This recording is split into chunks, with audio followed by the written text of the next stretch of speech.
오늘 본문 말씀은 그 배경이 6절 서두에 그들이 모였을 때라는 짧은 구절에서 시작을 하고 있습니다. 먼저 이들이 모인 시점은 예수님께서 부활하시고 40일째 되는 날이었습니다. 부활하신 주님은 40일 동안 제자들에게 나타나셔서 하나님의 나라의 일을 가르쳐 주셨습니다. 제자들이 예수님과 보낸 이 40일은 어떤 시간이었을까요? 죽음을 이기신 주님을 곁에 모시고 하늘의 비밀을 직접 전해 듣던 그들에게 있어서 생애 가장 황홀하고도 벅찬 시간이었을 것입니다. 분명히 죽으셨던 예수님께서 다시 살아나셨고 신령한 몸을 입고 오신, 부활체를 입고 오신 그분과 직접 대면하여 보고 손으로 만지반 되는 그 현장 가운데 직접 그분의 음성을 들으며 하늘의 비밀을 듣는 그런 감격스러운 시간이 되었을 것입니다. 이제 그 40일의 대단원이 막을 내리려고 합니다. 오늘 이 제자들의 모임은 예수님의 지상 사역이 종료되는 종착역인 동시에 성령께서 역사하시는 교회 시대에 개막되는 출발역입니다. 예수님께서 지상의 모든 이제 사역을 다 마무리하시고 하늘로 올라가셨을 때 이제 성령님을 통하여서 시작되는 그 교회 시대의 처음 출발점이 바로 오늘 본문의 배경이라 할 수 있습니다. 구원의 바통이 예수님으로부터 제자들에게 전하여지게 되었고 또 오늘 우리에게 건네지는 그 긴박한 성령의 전야가 바로 오늘 본문의 배경이라 할 수 있습니다. 이 모임의 장소는 감난산이었습니다. 우리에게 이 산은 어떤 곳으로 기억됩니까? 불과 얼마 전까지 이곳은 예수님께서 땀방울이 핏방울처럼 변하게 되는 그렇게 통곡하며 기도하셨던 겟세마네 동산이 있는 고난의 산이었습니다. 그리고 제자들이 주님을 버리고 도망쳤던 아픔과 배신의 장소였습니다. 그러나 오늘 주님은 그 패배와 눈물의 자리에 제자들을 다시 불러 모으셨습니다. 가장 깊은 고난의 자리가 가장 영광스러운 승천의 장소로 변하는 순간이었습니다. 주님은 우리가 실패했던 그 자리에서 우리를 다시금 일으켜 세우셔서 새로운 사명을 부여하십니다. 오늘 승천하시는 주님의 모습과 말씀을 통해 우리가 나아가야 할 신앙의 방향을 점검하는 그런 은혜가 있기를 간절히 소망합니다. 아멘. 첫 번째는 우리의 관심과 하나님의 주권입니다. 제자들이 부활하신 예수님께 물었습니다. 우리 본문 6절 말씀을 다 함께 읽겠습니다. 시작. 그들이 모였을 때에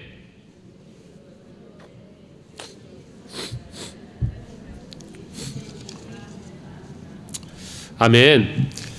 제자들이 예수님께 주님께서 이스라엘 나라를 회복하심이 이때니까 예수님께서 죽었다가 다시 살아나셨으니까 이 예사뿐은 아니라는 것을 제자들이 모두 안 거예요. 주님께서 죽음도 이기시고 살아나셨으니까 분명히 무언가 큰 일을 이제 곧 하실 거라고 그들 마음 가운데 기대하고 있었습니다.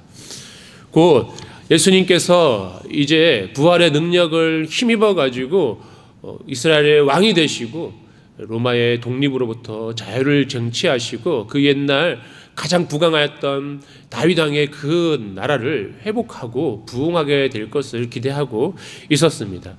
다시 말해서 예수님께서 다시금 이 땅에 다윗과 같은 왕이 되는 그날이 언제입니까? 라고 제자들이 예수님께 묻고 있는 것입니다. 제자들의 관심은 여전히 정치적인 해방과 눈에 보이는 회복에 머물러 있었습니다. 그들은 십자가상 예수님께서 다 죽었을 때 그 모든 것을 다 내려놓은 줄 알았지만 예수님께서 다시 살아나시고 다시 말씀을 들려주셨을 때 주님께서 하시고자 하는 말씀보다는 그들의 삶에 이루어지고자 하는 것에 마음을 사로잡혀서 똑같이 예수님께서 부활하시기 이전과 똑같이 그들이 예수님이 살아나셨으니 로마를 몰아내고 우리나라를 세우실 때가 된 건 아닌가라고 하면서 기대에 찬 목소리로 물었던 것입니다.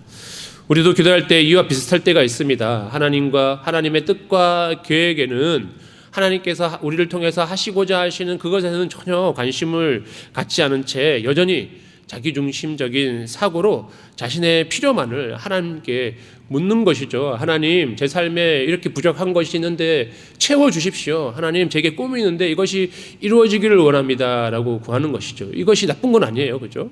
주님께서 구하라고 하셨으니. 그런데 나의 이 필요에만 너무 거기만 들여다보다가 하나님의 거룩하신 뜻과 나를 통해서 하시고자 하시는 그것을 놓치고 있다라고 하는 것이죠. 하나님, 이 문제는 언제 해결됩니까?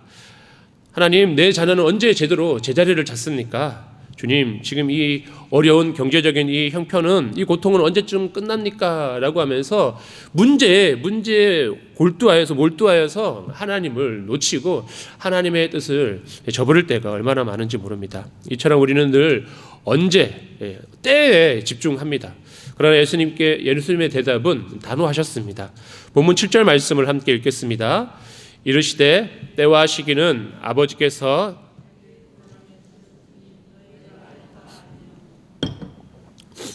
너희가 알 바 아니라고 예수님께서 딱 잘라서 말씀하십니다. 주님은 우리가 하나님의 주권을 신뢰하기를 원하셨습니다. 우리는 언제나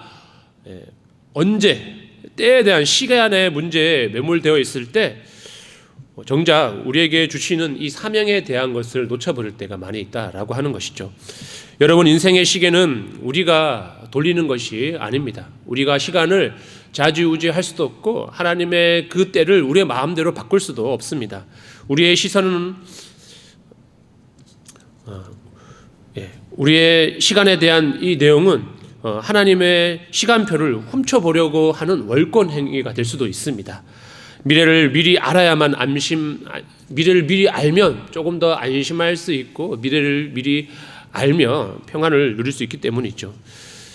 하지만 참된 믿음은 미래를 아는 것이 아니라 미래를 손에 쥐고 계신 하나님을 신뢰하는 것입니다. 미래를 알을 통하여서 내가 어떻게 해보려는 것이 아니라 하나님께서 반드시 그 선하신 하나님께서 하나님의 뜻대로 우리의 삶을 이루어 가실 줄 신뢰하는 그것이 내 뜻대로 되지 않는다라고 하여도 나보다 더 선하신 하나님께서 우리에게 가장 좋은 것으로 채워주실 줄 믿고 신뢰하는 것이 믿음이다 라고 하는 것이죠. 전도서 7장 14절을 다 같이 한번 읽어보겠습니다. 시작. 형통한 날에는 기뻐하고 공고한 날에는 뒤돌아 보아라. 이 두 가지를 하나님이 병행하게 하사 사람이 그의 장래일을 능히 헤아려 알지 못하게 하셨느니라. 아멘. 어느 날은 우리에게 기쁘고 형통한 날이 찾아오기도 하고 또 어떤 날은 우리에게 공고하고 힘들고 아픈 날이 찾아오기도 합니다. 그런데 이 하나님께서, 창조주 하나님께서, 이 시간과 온 우주 만물을 통치하신 하나님께서 이것을 좋은 일만 계속 주시는 것도 아니고 나쁜 일만 계속 주시는 것도 아니고 어느 날은 좋게도 하시고 어느 날은 힘들게도 하시고 이 두 가지를 병행해가지고 우리에게 탁 주세요. 그러니까 언제 좋을지 언제 나쁠지 모른다라고 하는 것이죠. 저는 전혀 안 하지만 요즘에 가장 이슈 가운데 하나가 주식이잖아요. 요즘 젊은 사람들은 다 주식하고 있어요. 주식이 좋은 그죠? 경제가 좋고 주식이 자꾸 오르기만 하면 누가 손해 보겠습니까? 그런데 아무도 몰라요. 모르니까 이게 때로는 이제 실망하기도 하고 오르기도 하는 거 마찬가지예요. 우리의 앞날이 좋을지 나쁠지 몰라요. 그런데 하나님께서 이것을 우리에게 병행하게 하심으로 이것을 모르게 해주셨어요. 그런데 이게 우리가 앞날을 모르기 때문에 우리에게 저주가 되는 것이 아니라 하나님께서 우리가 앞날을 모르기 때문에 더 주님을 의지하게 하고 주어진 오늘 하루를 더 성실하게 살아가는 이것이 모르는 것이 오히려 우리에게 축복이다라고 하는 것입니다. 막막함이 아니라 우리를 향한 하나님의 깊은 배려이자 은혜라고 할 수 있습니다. 장래일을 알지 못하기 때문에 우리는 매 순간 하나님께 기도하고 하나님을 의지할 수밖에 없습니다. 오늘 내게 주어진 삶의 자리를 소중히 여길 수 있기 때문에 미래를 모르는 것이, 때에 대해서 집착하지 않는 것이 오히려 우리에게 축복이다라고 하는 겁니다. 여러분들 전도하다 보면 그런 얘기 많이 듣죠. 죽을 때 되면 회개하고 돌아오겠다고. 그런 분 안 들어보셨나요? 내가 이 좋은 세상, 이 할 것 많고 행복한 세상에서 내가 다 누리다가 이제 죽을 때쯤 되면 내가 회개하고 주님께 돌아와서 그때 천국 가겠다라고 아주 가성비를 따지는 사람들이 있어요. 그런데 성경은 분명하게 얘기하고 있어요. 주님께서 어떻게 오신다고요? 도둑같이 임한다라고 말씀하고 있습니다. 그런 계획 가지고 있는 사람 분명히 실패하고 말 거예요. 우리는 우리의 한 치 앞도 내다볼 수 없는 사람입니다. 그런데 이 한 치 앞을 모르기 때문에 때로는 두려운 마음이 들 수도 있지만 이 두려움으로 인하여서 하나님께 매어 달리고 하나님의 구원의 은총을 우리 가운데 내려주시기를 간절히 하나님을 찾게 되는 것이고, 또한 더 나은 미래와 더 평안을 위해서 오늘 하루 우리가 성실하고 힘있게 또 열심히 살아가게 되는 것이죠. 우리가 하루하루 오늘 하루를 충실하게 살아간다면 비록 우리의 삶 가운데 공고한 날이 찾아온다 할지라도 우리가 주님을 의지하고 있으면 그 공고한 날조차도, 그 힘들고 어려운 것조차도 하나님께서 우리로 하여금 능히 이길 수 있는 힘을 주신다라고 하는 것입니다. 그러니 여러분, 모르는 게, 한 치 앞을 모르는 게 어쩌면 은혜라고 하는 것이죠. 그러므로 성도 여러분, 이제는 언제를 묻는 조급한 시선을 거두어서 오늘이라는 삶의 자리로 우리의 시선을 돌이키시기를 바랍니다. 하나님께서 허락하시지 않은 때와 시기를 캐내려 애쓰느라 오늘 내 곁에 있는 영혼을 사랑하는 기회를 놓치지 마십시오. 오늘 내게 맡겨진 작은 헌신의 자리를 외면하지 마시기 바랍니다. 여러분들, 예수님께서 몇 월 며칠 날 오신대, 이런 사람 다 뭐죠? 100% 이단입니다. 예수님께서 예전에 그랬죠. 92년도인가요? 94년도인가? 10월 뭐 며칠 날 온다라고 담임 선교회 막 난리를 쳤죠. 예수님 안 오세요. 예수님께서 그날 오려고 하시다가도 안 오실 거예요. 그날 결심해가지고 뭐 언제 온다, 여러분들 현혹되지 마시기 바랍니다. 주님께서는 오히려 우리로 하여금, 심지어 예수님도 알지 못한다고 되어 있어요. 그것은 아버지의 권한에 있으니 우리는 주님을 의지하고 오늘 주어진 하루를 믿음으로 성실히 살아낼 수 있게 되기를 간절히 축복합니다. 두 번째는 내 힘 대 성령의 권능입니다. 예수님께서는 제자들의 관심을 시기에서 이제는 능력과 사명으로 돌리십니다. 우리가 집중해야 할 것은 때, 시기가 아니라 우리에게 주어진 성령의 능력과 우리에게 증인의 사명이라고 하는 것이죠. 우리 올 한 해 우리에게 주신 표의 말씀이죠. 8절 말씀을 다시 한번 읽겠습니다. 오직 성령이 너희에게 임하시면 너희가 권능을 받고 예루살렘과 온 유대와 사마리아와 땅끝까지 이르러 내 증인이 되리라 하시니라. 아멘. 이 말씀은 제가 주일 한 2월 달에 주일 말씀을 통해서도 자세하게 제가 선포하기도 했습니다. 예수님께서 제자들에게 가서 너희의 힘으로 세상을 바꾸라고 절대로 말씀하지 않으셨습니다. 성령이 임하시면 권능을 받게 될 것이고 그 권능을 힘입어서 너희가 증인의 사명을 감당하게 될 것이다라고 약속하셨습니다. 여러분, 이 권능은 내 안에서 솟아나오는 것이 아니라 외부에서 우리 가운데 주어지게 되는 것이에요. 이 능력, 권능은 내 힘이 아니라 하나님의 능력이고 힘이라고 하는 것이에요. 하나님께서 성령을 통해서 외부에서 우리 가운데 넣어주실 때 우리가 그 힘을 받아, 하나님의 힘을 받아서 무한하신 그 놀라운 능력을 힘입어서 우리가 해낸다라고 하는 것입니다. 위로부터 우리 가운데 부어지게 되는 것입니다. 증인은 내가 되는 것이 아니라 성령님께서 우리를 증인으로 살아갈 수 있도록 인도하신다라고 하는 것입니다. 그러니 뭔가를 막 해야 한다라고 하는 부담보다는 우리가 먼저 구해야 할 것은 성령의 충만함과 성령의 권능을 힘입는 것이다 라고 하는 것입니다. 금요 기도에 우리가 함께 모인 이유가 바로 이것입니다. 내 힘으로 버티는 것은 한계가 있습니다. 하지만 성령의 다이너마이트와 같은 그런 능력이 임하면 내가 도저히 사랑할 수 없었던 사람도 사랑하게 되고 넘을 수 없는 환경도 뛰어넘게 되고 내 마음의 한계라고 지어놓았던 그런 힘을 넘어서 능히 우리가 하나님의 일을 해나갈 수 있다라고 하는 것입니다. 예수님께서는 승천하시기 전 제자들에게 엄히 분부하셨습니다. 우리 오늘 읽지는 않았지만 우리 4절 말씀, 우리 1장 4절 말씀을 함께 읽어보겠습니다. 사도와 함께 모이사 그들에게 분부하여 이르시되 예루살렘을 떠나지 말고 내게서 들은 바 아버지께서 약속하신 것을 기다리라. 아멘. 주님은 제자들에게 곧장 이제 나가가지고 너희가 이제 잘 배웠으니까 이제 나가서 내가 배운 대로 하면서 증인의 삶을 살아라고 말씀하지 않으셨습니다. 먼저 주님께서는 성령의 임재가 있을 때까지 그 자리를 지키고서 기도하면서 성령을 기다리라라고 가장 먼저 명령하셨습니다. 누가복음 11장 13절 말씀도 다시 읽겠습니다. 시작. 너희가 악할지라도 좋은 것을 자식에게 줄 줄 알거든 하물며 너희 하늘 아버지께서 구하는 자에게 성령을 주시지 않겠느냐 하시니라. 아멘. 이것도 지난번에 말씀드렸어요.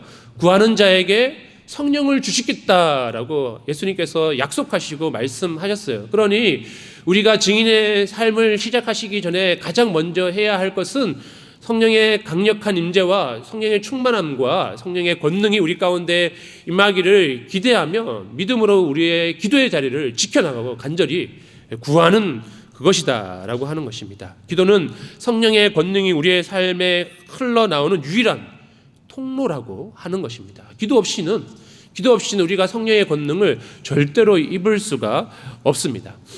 요즘 한국 교회가 능력이 사라졌다는 이야기를 많이 들어요. 한국 교회가 약해지고 영적인 힘을 내지 못한다라고 많은 평가를 받는데 여러 가지 분석을 해요. 왜 한국 교회가 예전처럼 힘을 내지 못할까? 왜 한국 교회가 예전처럼 영향력을 발휘하지 못할까라고 했을 때 많은 학자들과 많은 목회자들이 주목하는 것이 뭐냐면 바로 기도예요. 기도. 여러분들 목회자들도 마찬가지죠. 요즘 목회자들이 저도 마찬가지인 것 같아요. 설교를 준비할 때 공부하고 묵상하고 공부하느라고 더 많은 시간을 할애해요. 그런데 예전 목사님들 그렇지 않았어요. 예전 목사님들 물론 설교 준비해서 많이 공부도 하긴 했지만 늘 기도가 앞섰어요. 준비는 모자라더라도 더 무릎으로 기도하면서 지식으로 전하는 것이 아니라 기도함을 통하여 성령의 능력으로 전했죠. 예전에는 우리 한국교회 안에 기도원 운동이 얼마나 많이 일어났는지 몰라요. 성도들이 좀 표현이 좀 그렇지만 요즘에는 여유만 있으면 이렇게 좋은 꽃들도 보러 가고 여행도 가고 그랬지만 예전에는 시간만 되면 기도하러 산에 올라갔어요. 여러분들 산기도 혹시 해보셨나요? 요즘 교회에서 산기도 간다 그러면 이상한 사람으로 취급받아요. 하지만 산기도가 일상이었어요. 기도원마다 꽉꽉 차가지고 기도 소리가 끊이지 않았습니다. 그런데 요즘은 어떻습니까? 교회의 기도 소리가 끊어지 24시간 우리 그렇게 하자는 건 아닌데 우리 지금 금요 기도회도 예전에는 금요 기도회라는 표현보다는 뭐라고 불렀죠? 철야 기도회. 철야 기도회가 뭐죠? 밤이 새도록 기도하는 거예요. 여러분들 밤이 새도록 잘못 기도하면 이제 우리가 큰일 날 수도 있기 때문에 우리 다음 날에 비해서 하지 않는 거지만 그만큼 예전에는 기도를 많이 했다라고 하는 것입니다. 기도가 줄어들면 줄어들수록 당연히 영적인 힘이 약해질 수밖에 없다라고 하는 것이죠. 내 힘으로 버티는 것, 지식으로 버티는 것, 내 경험으로 버티는 것은 금방 바닥이 드러날 수밖에 없습니다. 기도로 길러 올려지는 성령의 능력은 절대로 마르지 않는 것이죠. 그래서 제 마음 가운데 잘 하지는 못하지만 그럼에도 불구하고 소망하고 있는 것은 우리 활빈교회가 이 기도가 메말라가는 이 시기에 기도로 쓰임받는 교회가 되었으면 좋겠다라고 하는 그런 소망을 가지고 있습니다. 우리 참 감사한 것은 그래도 매일 저녁마다 우리 중보기도팀이 교회 찾아오셔가지고 성전에서 뜨겁게 기도하시는데 이것이 중보기도팀만의 기도가 아니라 이 일부 그 사람만 중보기도팀이 아니에요. 우리 활빈교회 한 사람 한 사람 모두가 다 중보기도 대원들이에요. 맞죠?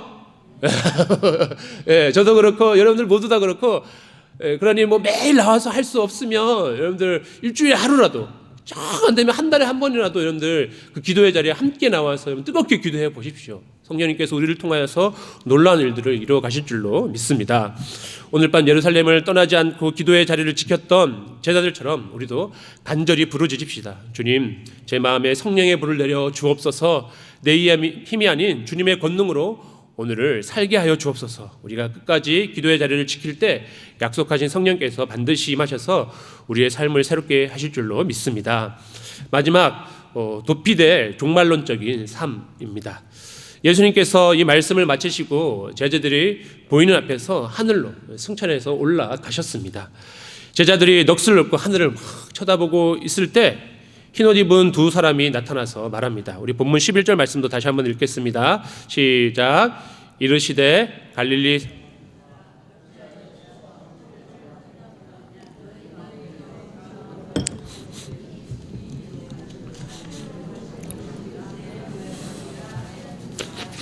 아멘.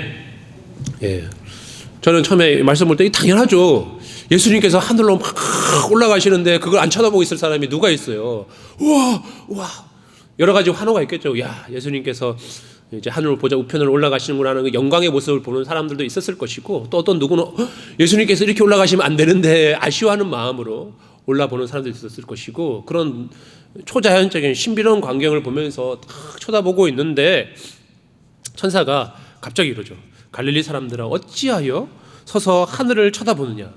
이 말은 뭐냐면 왜 아무것도 안 하고 멍하니 있느냐라고 하는 거룩한 재촉입니다.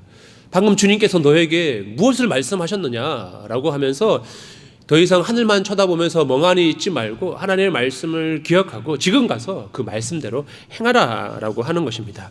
주님이 다시 오실 것을 믿기 때문에 오늘 발을 땅을 딛고 치열하게 주님의 증인으로 살아갈 수 있도록 뜨겁게 기도하고 성령을 힘입어서 증인의 삶을 이제 살아가다라고 하면서 그들의 삶을 재촉하고 있습니다. 천사들은 확증합니다. 너희 가운데서 하늘로 올려주신 이 예수는 하늘로 가심을 본 그대로 오실 것이다 라고, 올려주신 그대로 다시 오실 것이다 라는 주님의 재림에 대해서 확실하게 증거해 주었습니다. 그래서 본 그대로 오십니다. 주님은 영으로만 오시는 것이 아니라 실제적인 몸을 입고 영광 중에 다시 이 땅 가운데 오시게 될 것입니다. 그리고 반드시 오십니다. 이것은 주님께서 우리에게 약속하신 것입니다. 승천이 역사적인 사실이었듯이 재림도 역사적인 사실이 될 것이다 라고 하는 것이죠. 여러분들 너무나 많은 시간이 지났어요. 2000년이 넘는 시간 동안 예수님께서 오지 않으심으로 인하여서 누군가는 실망하고 이제 주님께서 오지 않을 거야, 이 땅은 그냥 인간의 역사로 마무리될 거야 라고 믿는 사람들이 있을지 모르겠지만 성경은 분명히 우리에게 말씀하고 있어요. 올라가신 모습 그대로 우리에게 반드시 재림하실 것이다 라고 하는 것이죠. 그러니 우리에게 주어진 삶은, 이 증인의 삶은 뭐냐면 주님의 다시 오심을 준비하고 기다리는 삶이 바로 증인의 삶이라고 할 수 있습니다. 그래서 신앙은 도피가 아니에요. 많은 그리스도인이 현실의 삶이 고달플 때에 주님 속히 오십소라고 하면서 이 땅의 삶을 다 포기한 채 천국만 이게 좀 어떻게 보면 믿음이 좋은 것처럼 보이기도 하지만, 여러분들 하나님의 나라는 저 하늘에서만 이루어지는 것이 아니라 이 땅 가운데 이루어져야 할 곳이 바로 하나님 나라라고 하는 것입니다. 물론 재림을 소망하는 것은 귀한 일이지만 그것이 오늘 내게 주어진 책임을 회피하는 도구가 되어서는 안 된다라고 하는 것입니다. 어떤 이들은 기도원이나 깊은 산속에서의 신비로운 처음에만 매몰되어서 정작 돌봐야 할 가정과 일터를 소홀히 하기도 합니다. 그러나 참된 기독교 신앙은 구름 위를 걷는 신비주의가 아닙니다.